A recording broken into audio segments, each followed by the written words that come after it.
केवल एक छोटी सी बात रखूंगा मैं, जो प्रभु ने मुझे आगाही दी कि ये जो परमेश्वर का वचन कहते हैं, दुनिया में एक ही पुस्तक है जिसके शब्दों को वचन कहा जाता है। आज मैं केवल इन लाइनों के साथ होमवर्क देना चाहता हूँ सबको, सबकी आशीष के लिए। यदि आप ये काम करेंगे तो सबको आशीष मिलेगी। मैं बताना चाहता हूँ वचन का मतलब क्या होता है। वचन, हम वो बहुत पहले, बहुत पुराने जमाने में एक मूवी आई थी, प्राण जाए पर वचन ना जाए बोलते हैं। वचन का कॉन्सेप्ट वही है। ये जो बाइबल का कॉन्सेप्ट है ना, वो भी वही है कि ये परमेश्वर का दिया हुआ वचन है जो टलता नहीं है। और परमेश्वर के वचन में, परमेश्वर के विषय में पुराने नियम के लोग जो है ना, वो बोलते थे प्रतिज्ञाओं और वाचाओं का परमेश्वर। तो ये जो परमेश्वर का वचन है, ये प्रतिज्ञाओं और वाचाओं से भरा हुआ है। ठीक है। जैसे प्रतिज्ञा और वाचा में फर्क क्या होता है। मान लीजिए मैंने कहा कि कल मैं आऊंगा, तो विदाउट एनी टोकन, बिना शर्त के मैं आऊंगा बोला हूं तो मैं आऊंगा, इसको बोलते हैं प्रतिज्ञा। पर वाचा का मतलब ये है कि यदि मैंने ये कहा कि यदि तुम मुझको कॉल करोगे तब मैं आऊंगा, तो एक टोकन है। यदि आपने फोन नहीं किया तो मैं नहीं आऊंगा।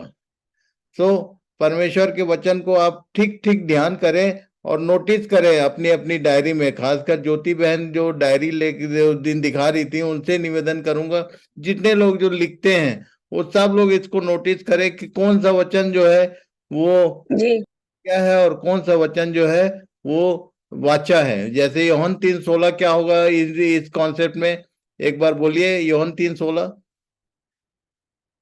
एनीवन?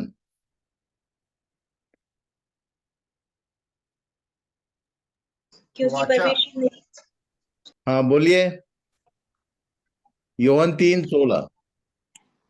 क्योंकि परमेश्वर ने जगत से ऐसा प्रेम किया अरे कि उसने अपना इकलौता पुत्र दे दिया, ताकि जो कोई उस पर विश्वास करे वो नाश न हो वरन अनंत जीवन पाए। ये प्रतिज्ञा है कि वाचा है? वाचा है। क्योंकि लिखा है उसने दे दिया, पर जो विश्वास करेगा उसको अनंत जीवन मिलेगा। मतलब एक टोकन लगा हुआ है, यदि विश्वास करोगे तो अनंत जीवन। और इसी का एक अध्याय, उसका एक पद पढ़िए, यूहन्ना 1 का 1।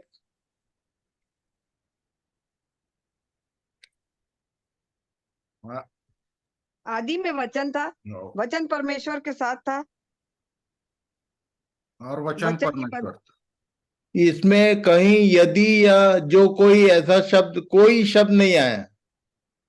यदि या कोई शब्द आता है तो वो वाचा है, और जिसमें ये दो शब्द नहीं है वो वचन है, दिया हुआ वचन।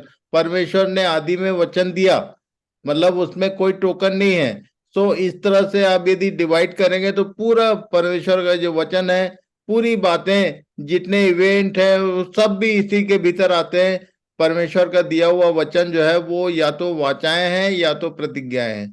सो प्रभु आशीष देगा यदि आप इसको ठीक ठीक समझोगे कि कौन सी बात मेरे लिए प्रतिज्ञा है और कौन सी बात मेरे लिए वाचा है। क्या ये यूहन्ना 3:5 पढ़िए।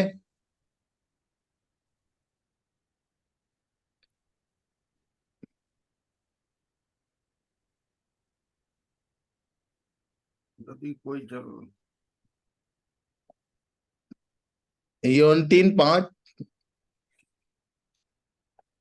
अरे यीशु ने उत्तर दिया, मैं तुझसे सच सच कहता हूँ, जब तक कोई मनुष्य जल और आत्मा से ना जन्मे तो वह परमेश्वर के राज्य में प्रवेश नहीं कर सकता।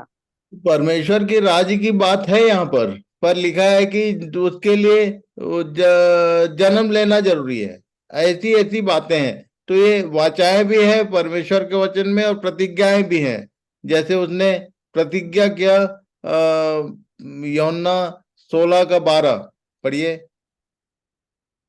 यूहन्ना 16:12, पवित्र आत्मा के विषय में वाचाएं नहीं है, प्रतिज्ञाएं हैं।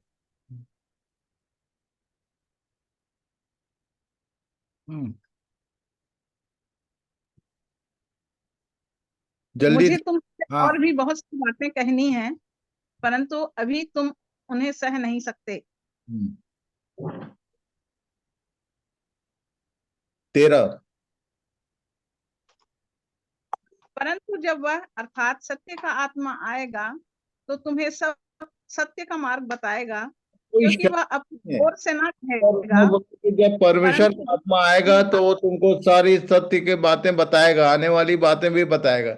ये ये प्रतिज्ञा है कि परमेश्वर का आत्मा आएगा तो वो ये काम करेगा। और इसलिए इन बातों को नोटिस कीजिए कि जब भी आप परमेश्वर के वचन को पढ़ते हैं तो वो कुछ बातें जो है वो आपके लिए प्रतिज्ञा है, और कुछ बातें जो है वहां पर टोकन लगा हुआ है, यदि तू ऐसा करे तो ये होगा।